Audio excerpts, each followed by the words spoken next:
네, 전환법. 지난주부터 이슈가 된 법의 이름입니다. 소셜미디어에서는 이런 사진도 확산되고 있죠. 옷값 폭등, 소상공인 몰락이라는 주장도 나옵니다.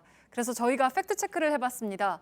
결과는 루머와 사실이 뒤섞여 있다는 겁니다. 지금부터 확인해보죠. 오대영 기자, 제보가 상당히 많이 들어왔죠? 그렇습니다. 그 제보 내용을 저희가 다 담지는 못했습니다. 네. 아까 보여드린 그 사진, 이게 온라인에서 굉장히 많이 돌고 있는데요. 네. 이 내용을 중심으로 해서 사실관계를 먼저 파악을 해드리겠습니다. 제일 위에 앞으로는 의류 등을 국가 인증 마크를 받지 않으면 판매가 금지된다. 이거 사실입니다. 두 번째, 중고 판매도 처벌된다. 이건 사실이 아닙니다. 중고 판매는 옷은 대상이 아닙니다. 그리고 제일 아래 대기업만 이득을 본다. 소상공인 몰락한다.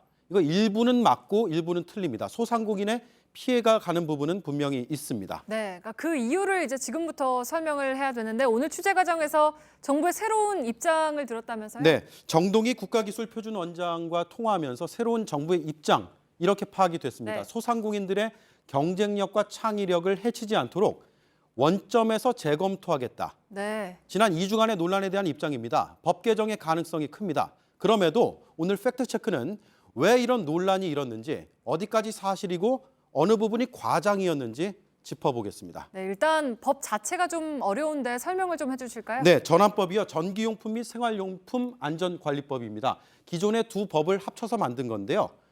이런 전자제품, 옷 등의 안전 규정을 담고 있습니다. 네. 논란의 핵심은 이겁니다. 이런 품목들에 대해서 전환법이 시행이 되면 KC 인증이 의무화된다. 그러니까 정부에서 인증하는 그 인증이 의무화된다는 거고, 그러면 비용이 급증하니까 이런 걸 만드는, 특히 옷 같은 제조업자인 소상공인은 몰락할 수밖에 없다라는 네. 내용입니다. 소상공인이 몰락한다면 문제가 많은 법 아니겠습니까? 네, 일단 저 KC 인증 이게 뭔지 좀 보겠습니다. 네. 이게 세 단계로 나누는데요.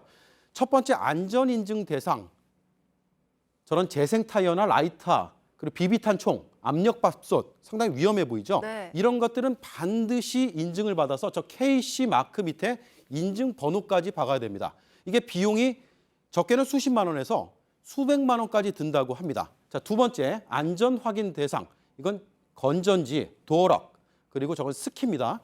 1번에 비해서는 안전 위험성이 좀 덜한 품목인데 이건 인증이 아니고 검사기관의 안전성 확인만 받으면 됩니다. 그래서 네. 인증번호가 아니라 신고번호라고 돼 있죠. 비용도 더 싸고 간소합니다. 세 번째, 공급자 적합성 확인 대상. 이건 제조자 스스로 만들어 놓고 안전성 검사를 합니다. 예를 들어서 원단, 옷을 만들었을 때 원단 저 하나당 6에서 7만 원 정도 든다는 네. 게 기술표준원의 설명인데요.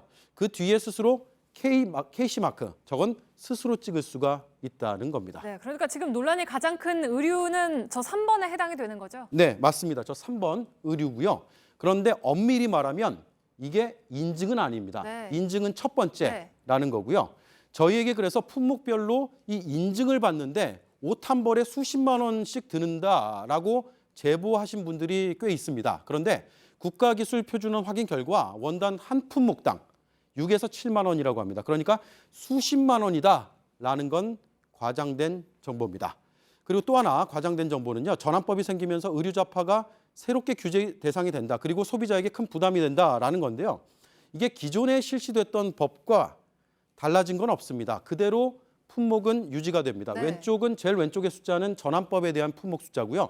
그 나머지 두 가지는 기존 법에 있는 품목 숫자입니다. 합하면 같죠. 네. 품목이 똑같습니다. 네, 그러면 전환법으로 달라진 거는 뭡니까? 지금 소상공인들은 반발을 하고 있잖아요. 네, 지금부터가 아주 중요한 부분인데 소상공인들이 그렇다고 새롭게 피해를 안 본다라는 얘기가 아닙니다. 굉장히 큰 피해를 볼 수도 있는 부분인데 이거 한번 보시죠. 옷 제조업자의 경우에 원단을 도매상을 거쳐서 삽니다.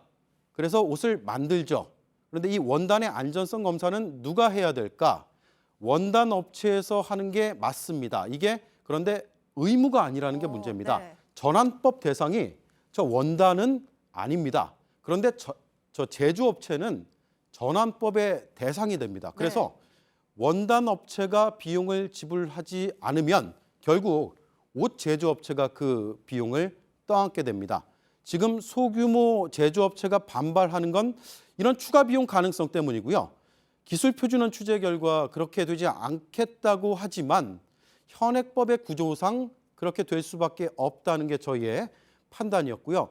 한 품목당 수백만 원의 인증 비용이 든다. 그래서 소비자에게 굉장히 많은 가격 인상 요인이 된다라고 제보해 주신 분의 내용은 과장된 측면이 있습니다. 네. 그럼에도 그간 소상공인이 부담하지 않던 비용을 부담할 가능성은 충분히 있는 겁니다. 네, 소상공인 입장에서는 몇만 원이라도 충분히 부담이 될 수가 있는 거니까요. 네, 오늘 취재 과정에서 가장 근본적으로 파악한 건 이겁니다. 정부 부처에 따라서 규제 대상이 다르다는 겁니다. 네. 제조업체의 안전 규제는요, 산자부 산하의 기술 표준원이 담당을 합니다. 그런데 저 제일 왼쪽에 원단을 제작할 때 유해성 규제는 환경부가 하게 됩니다. 그런데 환경부 기준과 저 전환법 기준이 완전히 일치하지가 않습니다. 정부가 3.0 강조였잖아요. 그런데 정작 법 따로 부처 따로였습니다. 네, 그러면 제조업체 말고 수입업체는 좀 어떻습니까? 상황이 다른가요? 네, 병행 수입 업계가 지금 반발을 하고 있는데요. 네. 그럴 수밖에 없는 게 해외에서 생산된 제품의 시험 성적서를 구해오기가 쉽지가 않습니다. 그런데 이 서류가 독점 수입 업체에게는 직접적으로 갈 수가 있는데 병행 수입 업체는 여러 가지 유통 과정을 거치다 보니까 시험 성적서를 곧바로 확보하기가 어렵습니다. 그래서 시험 성적서가 없으면 병행 수입 업체는 하루아침에 불법이 되는 겁니다. 병행 수입은 현 정부가 독과점 깨겠다고 대대적으로 장려한 분야입니다. 물가 안정에 중요하다고 키운 업계인데 정부가 만든 법으로 흔들리는 아이러니한 상황이 발생하는 겁니다. 그러니까 이게 굉장히 구조적인 문제군요. 그러면 정부나 국회 입장은 어떻습니까? 국회가 그동안 이 법을 추진하면서 공청회를 한 번도 열지 않았습니다. 네. 정부도 전자공청회로 대신했습니다. 공론화 과정이 부족했죠. 국회는 지금 법 개정을 말하고 있고요. 정부도 뒤늦게 재검토 들어가겠다라고 했는데 뒷북 대응 비판이 나올 수밖에 없습니다. 네, 해야 할 공청회까지 생략해놓고 재검토를 하겠다. 이번에는 땜질식이 아니어야겠죠. 팩트체크 오대영 기자였습니다.